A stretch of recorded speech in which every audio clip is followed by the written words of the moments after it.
Hello, everybody. Thank you so much for joining us today for our Q&A, our Medical Advisory Board Educational Series. I am Deanna Bryan, and I'm the Program Manager at Hope for HIE. And today I am joined by the amazing Dr. Melisa Carrasco McCaul, and she is a Pediatric Neurologist, Director of the Trees Lab at the University of Wisconsin-Madison, Assistant Professor and Director of the Neonatal Neurocritical Care and Rehabilitation at the University of Wisconsin. And there's just a long list of credentials. And today we're going to be talking about the relationship between perinatal brain injuries and understanding the long-term cognitive impacts or on cognitive development that could happen consequently. So thank you so much for being here with us today. It's a pleasure to be here. Thank you so much. You have been so amazing throughout this process already, and I'm so excited for you to kind of share what's going on in this research landscape. I know that you have some personal work that your team is doing as well, so we're going to get into that. But before we do, I would love if you could just kind of start by introducing yourself and give us a brief career overview, and answer what led you to have an interest in the long-term impacts of early brain injuries on cognitive development. Oh, awesome. Yeah. So great question. Let's see, where to begin? Whenever you want to tell your origin story, it's like, oh, how do you go? How far back do you go? Growing up, I was the oldest sibling. I just knew for the longest time that I wanted to work with kids and do pediatrics, and I just wasn't sure what my focus was going to be. I did my undergrad at Yale, and I thought I was going to be straight up just, pre-med into becoming a physician, et cetera. But I had a very early experience with a female scientist who was just a badass. She was amazing. And she really made me fall in love with the idea of research and how it can really inform medicine, how we just get to learn from each other and do this team-based approach to issues and questions from a scientific perspective. And from there, at some point, as a medical student, I found an interest in neuroscience. For the longest time, I worked with kids with autism, looking at executive function development. And eventually, I just found Pete's Neurology, or Pete's Neurology found me. I don't know which one it was. And I eventually started working with kids with HIE. So that's been the journey. I must say, you come in for one thing and then you really stay for another. I came in for this because of the science and the scientific questions. But what really has made me stay has been the patients and the families. You really get to connect with these kids from when they're itty bitty and they have just arrived. And it's just so fulfilling to see them grow up and become their own person. And just to be a part of that journey it's humbling, very much so. And it's awesome. So it's really fun. That's kind of how I got here. Yeah. Yeah. And now, we benefit, obviously, because I know you're doing so much work, and we'll get into it. But we're so grateful for you to be here. And just as an advocacy organization, we are all about empowering and equipping our parents with knowledge. So we're grateful for your time and for all of the information that you're going to give us today. So before we start getting into that research landscape, I know that you're the director of the Trees Lab. For those of our community members who don't know what it is, do you mind giving us an overview of the lab and its primary research focus?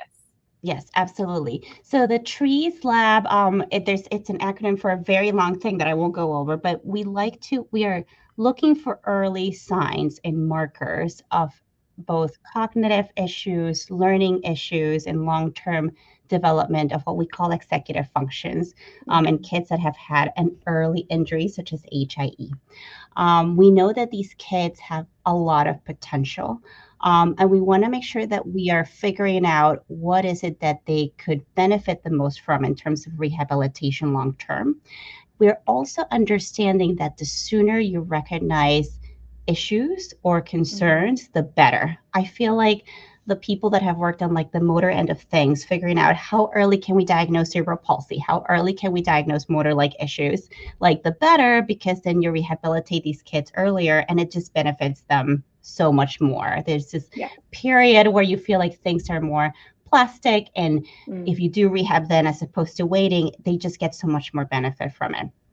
So for the longest time, I've been an advocate of I feel like that's also the case for learning abilities and cognition. The sooner you promote these skills, the better, because little kids are sponges. They like learn so much, they absorb from the world around them. They're so motivated. They're so interested in like mimicking others, following others, and like learning from others. Like the whole world is just this like bright, new, exciting thing. This is when we should be trying to rehabilitate some of these issues. And the reasons are obvious, like they lead to greater independence, they lead to greater school like competence and readiness. They lead to feeling more like not only that independence, but feeling more like self-assured and confident as they navigate school. And we all know that school is not just going in and learning, it's like learning to like become part of a community, adapting and all that stuff. And these skills can all help kind of bolster all of that. So the sooner we are part of that journey, the better. But how early should we be doing? We still don't know. How can we even like predict some of these issues? Like we still don't know. And that's what the lab is trying to do. And the way we do it is through play. So a lot of people look at what I do and they're like, you just get paid to play with kids all day. But honestly, the way kids learn is by playing. So I'm trying to just take a step back and be like, okay, how is playing promoting learning? How is playing promoting language development? How is play promoting like your self-image and understanding your relationship with the world? So that's kind of what we do. And then we get to play with the kids. So it's pretty awesome. That's pretty much what we do. The gamification of learning is huge, and it is truly beneficial. So it's awesome that you're inserting that into your kind of like methodology, if you will. Yes. So I know that you're overseeing something called the Sprint study, but before we get into that, do you mind highlighting some of the key findings and achievements from the Trees Lab other research efforts? I know that you said there was a biomarker study and there were brain markers, and research focused on brain markers and optimized language development. If you could review those, and then we'll get into the Sprint. Absolutely. So we have at the University of Wisconsin an in-person study at the Trees Lab where we have been recruiting kids that had a history of HIE or other early neurological histories. And I can go over the list at some point, but for our purposes, HIE. And we also recruit healthy participants from the community. And the goal is to understand, okay, if you're born and you're diagnosed with HIE, does that early brain MRI that we collect in the hospital, can that help us predict learning abilities and development of executive functions long term? And I apologize, I've said the term executive functions and I haven't defined it. Executive functions are those basic skills that we need to develop from the moment we're essentially born. There's research to suggest that we're developing as early as age of life, 16 days age of life. So this is important. These are the skills that are allowed us to like look at the world, pay attention to things. Attention is a big one. Learn from the environment, learn to react to the environment, and learn to also self-regulate your emotions so that you're able to keep those in check and be able to just take in more information. I think about it as kind of like the brake system in our brains that helps us say, okay, hold up, let's pay attention to what's happening so I can learn from it, keep myself safe, but also just keep that learning going. So that's what we do. So we're looking at early MRIs and seeing how that affects executive function development and learning. The way we do this is we have kids come in at ages 6, 9, and 18 months of age. So we already have their brain MRIs from back in the day. We do fun tasks and we observe them play using like a very specific assessment. And we try to say, okay, can this MRI predict how these kids are doing, except in terms of these abilities, in terms of their like playing at 6, 9, and 18 months of age? And does that predict how they're going to do long-term in school? So we're slowly acquiring that early phase 1 data where we're looking at MRIs and how they predict these abilities at ages 6, 9, and 18 months. The preliminary data in my lab is really interesting. It goes to show two things. One of them is not surprising. The first result we've gotten was that in kids with more global injuries, when they first get diagnosed with HIE, so with more severe injuries, they really struggle with executive function and learning abilities, even as early as 6 months. So they're already kind of like set back. There's like a delay that we hope that we can learn a little bit more about so we can help rehabilitate over time. So that's result number 1. Result number 2, which was surprising, and again, this is preliminary data, is that even with kids who do not have severe injuries, if they have injuries to their white matter, so the brain is composed to gray and white matter, that can also set them back in terms of like executive function skills. This is very important because what we know about cooling, about therapeutic hypothermia and cooling, is that cooling is really great at helping protect your gray matter. It's not as good at protecting your white matter. So even though we've done great cooling therapy, changed everything, right? It's literally the best thing. Probably, I shouldn't say that. I'm sorry. I'm a neonatal neurologist. So I'm like, it's not the great. It's one up there, one of the greatest interventions that we've come up with in the last 20 years. But it has its limitations. It's really good at that gray matter, especially if you're in the mild and moderate end of HIE. But it's still not perfect at protecting that white matter. Even when like a brain MRI looks like there's no injury, at the microscopic level, there are still changes. So the fact that we're seeing these issues arise secondary to white matter injury makes us push more for like, okay, maybe therapeutic hypothermia is not enough. We should be thinking about other adjunct therapies to help support that and do more to protect that white matter. This is all very preliminary, of course, and that's what we're actively recruiting. And this is one of those things that we are in no rush. We want to get good data. We're going to be collecting this data for years because we want to get to a good number of like participants so that when I go back and tell our families, like, this is what we found, I want us to be able to say, this is good data.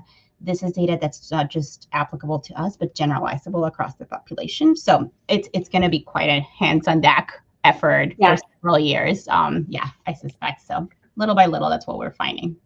Yeah, I mean, and progress is progress, right? I mean, because you talk about cooling. I know enough to know that a cooling or therapeutic hypothermia is not just readily available, depending on where you live and depending on the outcome of or the range of HIE that you're diagnosed with at birth.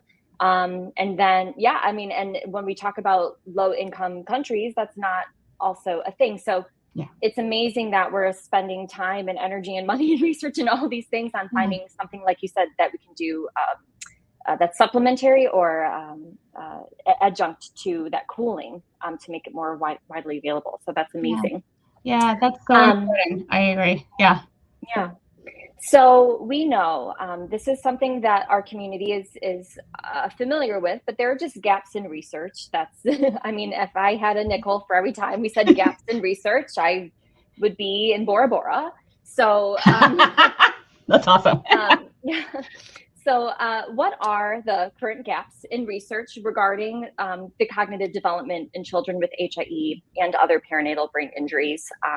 And then if you don't already mention it kind of in your answer, if you could, what are those gaps and then what contribute to those gaps? Yeah, so there's so many gaps. I mean, but the biggest one that I can think of is there's really good, just because therapeutic hypothermia is so new, we have a lot of data on cognitive outcomes long term, like I'm talking going into adulthood, pre-cooling for children that were diagnosed with HIE pre-cooling and have been followed ever since. So we have like good long-term learning ability data for those kids where it's very limited for kids post-cooling just because it's just such a new therapy. So we really don't know long-term how these kids, as they grow into teenagers and adults, how they're doing from a learning perspective, from a cognitive perspective. And that's a big gap. What can we do to address this? If we could like get on the phone with somebody, like fund more of this research. Like funding is always like a big thing that we can, I mean, Hopefully HIE does so much to advocate and get the word in and all that stuff. But I mean, as scientists and physicians, we should be doing also more to get the word out there, to get more funding available. That's one way to like promote research, get more data collected, inform decisions a little bit better. I think also like one of the things that we can all try to do from my end of things is just trying to get more people interested in researching like child development. I think for some people, like it's just something that they don't even know is a career choice when they go into medicine, when they go into research. A lot of funding, if you look at the way funding is broken down, most of it goes into more adult related things than pediatrics. So getting the word out that this is like a really cool career choice, I think that would be really helpful. And then the last thing, and I always talk about this, like recruitment is just so hard.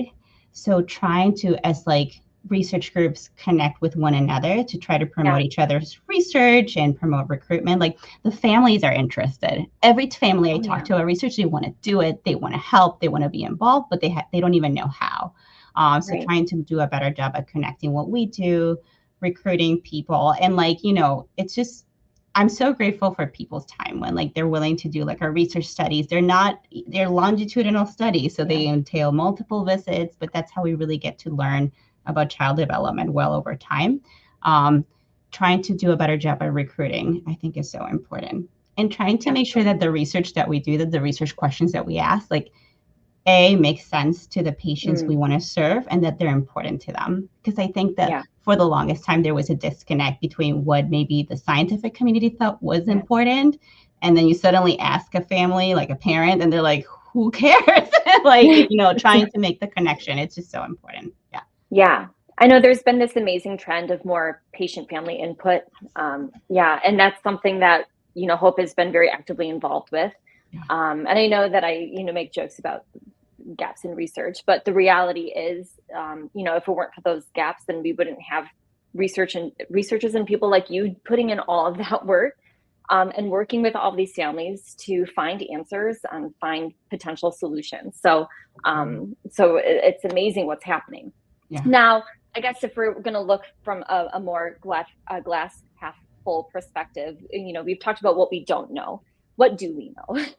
What do we know about this relationship between brain injury, perinatal brain injury, and long-term cognitive impacts, if we know anything?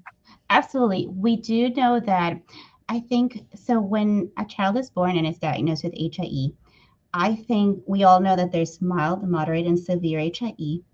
I think most of us from the medical world feel very comfortable telling the family what to expect, guiding them through that process when the child is in one of both extremes, the mild HIE or the severe HIE. Moderate HIE remains such a mystery. We're still trying to figure out how to best counsel our families, but I do draw a lot of like, I don't know, it feels good to be able to say, okay, your child ends in one of these two ends of the spectrum. This is exactly what your child needs. This is how we're going to lead, you know, rehabilitate, go from there. This is how we're going to support you as a family through this, and optimize things for your child in an effort to try to have him have the most independent life possible. So I think we do know a lot about both ends of the spectrum. It's the middle that we're still trying to figure out a little bit more. The other thing that we know really well to do, and this is something that, because I trained in neurology, I'm especially proud of, as we know with HIE, a very common comorbidity is neonatal seizures. And I think we're doing a really good job. There's always room for improvement. With everything, there's room for improvement. But I think we're really getting good at recognizing seizures, getting, if you have the tools available, getting that AEG or that EEG on as soon as possible, treating.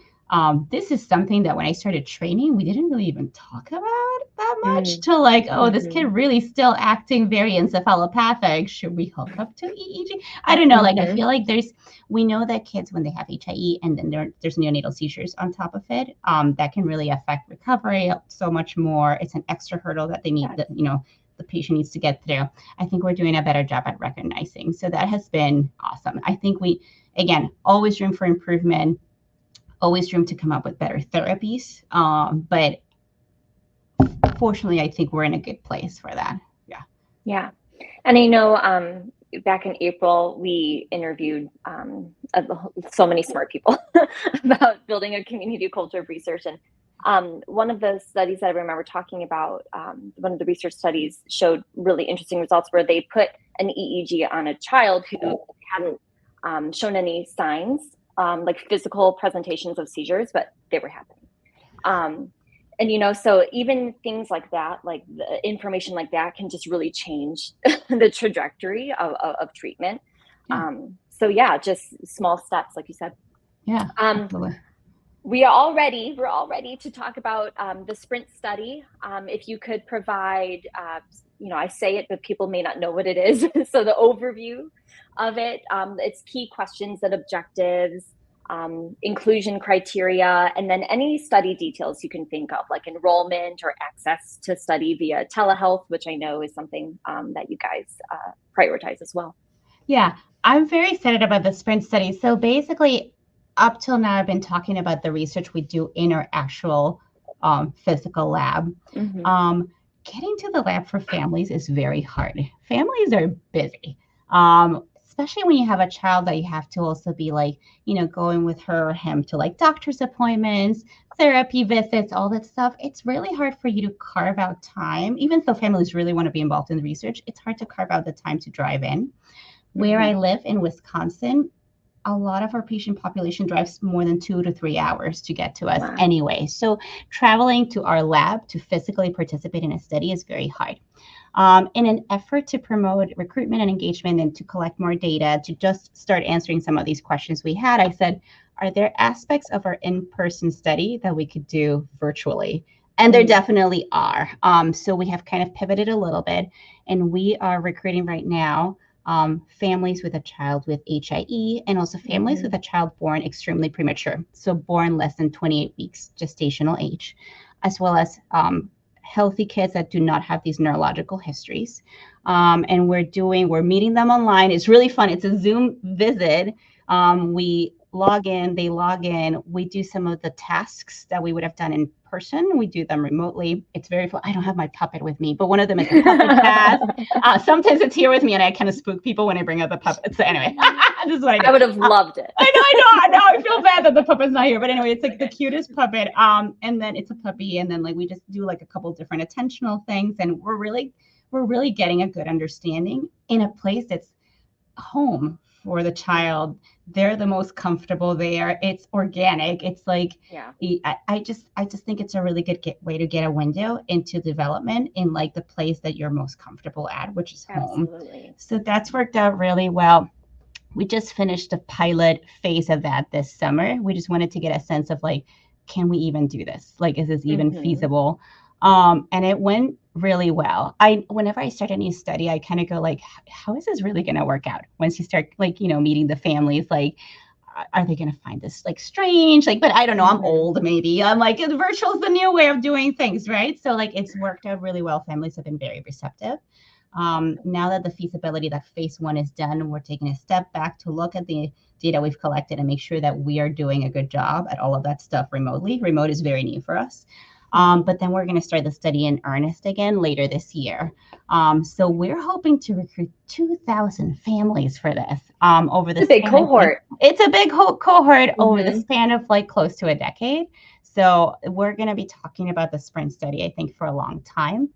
I think it's important because whenever I do a research study in person, I always worry, am I just capturing what it's like to be a child growing up here in Wisconsin, or when I was at Michigan, like just here in Michigan?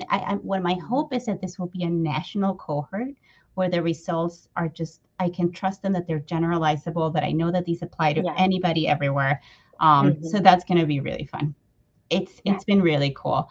Again, I'm a little bit on the older end. The idea of virtual research was just not even something that we talked about when I was training. And the fact that we're doing it, it feels very, I don't know, the Jetsons or something. Like we're like so futuristic, and it's been awesome. Yeah. No, and obviously that's something that COVID kind of propelled us into, right? This familiarity with virtual learning. And so, like you said, a lot of that has to do with comfort and familiarity. And the reality is a lot of families and children are, very familiar with that setting. Yeah.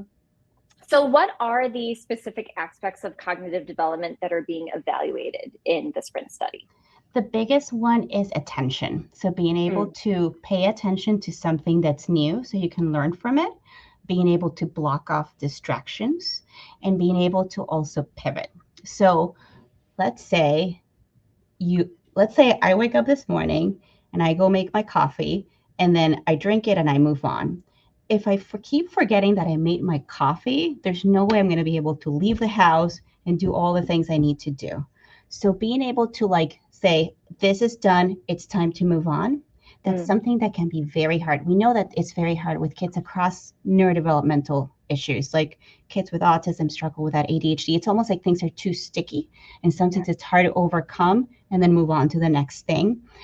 I suspect this is an issue with kids that have HIE, but it's not something that we have like actually as a scientific community studied pretty closely. So that's one of the biggest things that we're looking at. So that ability to, again, pay attention, learn from something, move on to the next thing. That's the biggest thing we do. We are also looking at questionnaire data where parents tell us about their kids' executive function skills, their ability to plan, to self-regulate, to do different things, and just trying to learn from that information as well. Those are the biggest things. Yeah. Okay, wonderful. And we just had a parent who, and it's coincidentally our next question anyway, how do we get involved? How do we sign up for this virtual research project? We already have accrued interest. So yes, this is awesome. Yeah. So there's like two main ways. We have an email address that I can share. If that's easier, I'll share that information before we end this. And then you can also go to our lab website, and there's a form there that you can use to sign up as well. But if you like, I can take this opportunity to share the email. For sure. I always talk about this. I myself are the mom with a toddler. So I feel like if I don't do things in the moment, I forget them. They don't get done. So I feel very a connection with you when you said that. You're talking about ADHD and you're talking about like doing something and moving on, and I'm like, how much do I dump on this woman now? I'm like, this is me. Yes, no, it's so I get true. it. When you're I get it. When you're trying to balance so many things at the same time, it's hard to just focus on one and execute, right? And I feel like that's the case with like everybody, regardless of like a diagnosis, just being a human. Like it's just really hard to juggle all these things. And I think with HIE, we're asking these kids to juggle a lot very early, but they're so resilient. I always talk to parents, I'm like, these kids are so sturdy. If this same thing happened to me and I had to do all this rehabilitation, PT, OT, speech, feeding, it would be just so much harder. I think that's actually something that's so cool about working with kids and like guiding them through this. It's like they have so much optimism. They have like so much motivation. They just want to be able to follow around their older sibling or the kids in the playground at daycare. So I don't know. It's a cool thing to study. It gives me a lot of energy to see that and be like, I can do this. Let's do this. Like, let's work on this together. Yeah. I love it. Back to the email. Sorry about that. If you let me keep talking, I keep talking about I go on tangents very easily. Sorry about that. No, I mean, like the comedic, irony of that is just. I will not be editing that out. That will stay in perpetuity. Excellent. I love it. I can, if you give me the email, I can actually type it out for our banner. I thought I did. I see. Oh, did you? I wrote it on the private chat. That was funny. Yeah. Do you see it? Nope. I'm sorry. sprint@neurology.wisc.edu. Here we go. sprint@neurology.wisc.edu. Wisc.edu. And WISC is for Wisconsin, WISC. That's it. Thank you. Okay. Oh, this is so nice. I'm sorry. Again, I'm a little older. I'm like, all of these like technology things, the fact that you could post this live, wow. Sorry. It's a new platform that we're using, but I really much appreciate it. I love it. Yeah. Yeah. So I'll leave that up for families, and also we do key takeaways where we have. I'll put a link to the lab website. I'll include a link to this email, et cetera, et cetera. But while people maybe jot that in their notes or screenshot it, what do you anticipate the change in clinical care could be from the SPRINT study? So I think till now, when families go in and see their neurologist or their medical team, there's a lot of talk about how to rehabilitate motor issues, how to help promote motor development. We don't have clear guidelines on how to promote the learning piece, other than you should read to your kid a lot. You should sing with your kid. I think we're really behind. So my hope would be that the SPRINT study will help provide that information for families and maybe carve its pave the way towards a potential intervention in the future. Yeah. I love that. You don't know what you don't know, right? So there's no way for me to say I'm going to set out to like help rehabilitate learning development and cognitive development if I don't even know what to rehabilitate in the first place. I have ideas, Right. but that's what we need to learn, especially Yeah. now in the new era post therapeutic hypothermia. Yeah. Yeah. But I do love, like you said, I do love that there are very there are things that parents and families can be like reading and singing to your child. I Yeah. mean, that's doable. You know, that's something we can add on to this long list of, you know, to our to-do list or our checklist for the day. Yeah. And as a former English teacher, I obviously, you know, very much promote that. So that's amazing. There's beautiful research. Katie Husted here from Wisconsin has research on kids born, I think it actually was in kids that were eventually diagnosed with cerebral palsy. The more language you expose them to and the more words they have, like the better they will do long term. It's just try to like just throw as much language as you can, talk to them, sing to them, do as much of that. Yeah. Sometimes you run out of things to talk to them about, right? Like it's hard. So just narrate the world around you, if that helps. Yeah. I remember with my daughter, sometimes I'll be like, I don't know what to talk to you about. Let's talk about your diaper. We're going to do a diaper change. Let's talk about the color blue on the wall. Like, you know, but it's all language and it's all good for them. Yeah. I love it. I love it. Yeah. So we always love to end our Q&As with just resources. So the first question we have for you is, how can families stay up to date on your research lab's past and current work? Absolutely. So we have our research website. I can provide that as well. If you like, I'll share that in a minute. And then my hope would be that over time, it's like work is getting public. Obviously, if you become part of like our research group as a volunteer, we take steps that every 6 months we send a newsletter with, this is what we know. This is what we're doing thanks to you. So we do keep up to date on that. And that only goes to participants. So, and we don't divulge any like individual data. It's more like as a group, this is what we're learning. So that's the first thing. We have our lab website. So that's a nice way to know. And eventually, hopefully with like publications and stuff, that's another way to get the word out. I also try to state, getting to know Hope for HIE has been like amazing. So I try to like get the word out there as much as we can so that we're making this research like available to parents who can utilize it in their own lives. I come from a viewpoint where a lot of people say, oh, you're a scientist, you're not involved in health equity, you're not involved in like, how can you're a science, they just feel like it's such a separate thing. And I'm like, no, health equity and science go hand in hand. The way the research my lab puts out should be available to everybody for them to utilize. And if not, what am I doing? Right. So trying to get the word out there has been really important. I'm always open to suggestions though. But I think like talking to different groups, Hope for HIE, et cetera, like that's another way for us to get the word out there. Yeah. But there's also the website. If you want to Google us, Trees Lab Wisconsin, there's also like it I should say, there are, if you go into, if there's like a tree, if you get into like a Google search and there's like Trees of Wisconsin, you're in the wrong place. It's the Trees Lab. But Trees of Wisconsin, you can also learn from them so much. It's so cute. I mean, if you need a hobby. Yeah, their work is important too. They're saving the trees. So I love it. Yeah. That's funny. Yeah. And then just in terms of learning more just about cognitive development, its relationship to HIE and other perinatal brain injuries. Where would you recommend parents go to accomplish that, learn more? Yeah, absolutely. So obviously, Hope for HIE, like you have like all these like great talks and ways to meet experts. It's a good way to start learning more about these things. If your child eventually warrants a cerebral palsy diagnosis, there's a couple of foundations out there that do great work. You can just Google them and find out about their work. That's really good.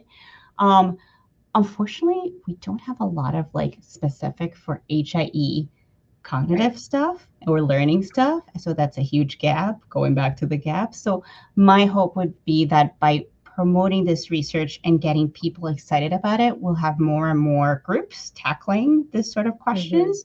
And 20 years ago, the idea of like rehabilitation in autism was like, nobody really knew anything about it. And you've seen how there was so much interest generated in the early 2000s. You go into Amazon, you type autism and executive functions or autism and learning, and you get like hundreds of books. So my hope is that by beginning that movement and generating that interest, that's what we're going to see in like the next decade or so. I think we've done great work with the motor perspective of things and rehabilitation on that. And now you can find all this information readily available. I'm hoping we can do the same for learning and cognition. Yeah. I love it. Thank you so much for joining us today. It has been such a pleasure to talk with you and get to learn more. Thanks for making me laugh along the way. I'm sorry. And I've only had one coffee. Just wait till I have my second one. I know. Well, I just again, I'm really mourning the puppet. I really wish that would have been just. Like that's like the biggest. No, I'm kidding. That's one of the key takeaways. Like I should go nowhere without it. Truly, it should just be in your back pocket. Lesson learned. To be more sincere, truly, we're so grateful for your time. It has been such a pleasure, and we're thankful for your work and your efforts, and we can't wait to see where this goes. We can't wait for families to be recruited and to accrue some interest, and hopefully we do, and hopefully we can schedule something down the road to see preliminary results or key findings or things that are interesting or what have you. So thanks again for your time. Oh, I would love that. Thank you. Yes. All right. And thanks everyone for joining us. I will be posting this on our YouTube channel, and then key takeaways and blog, etc. will be probably posted within the next week. So keep a lookout for that. Appreciate all of you joining, and until next time, bye everyone. Thanks everyone. Bye.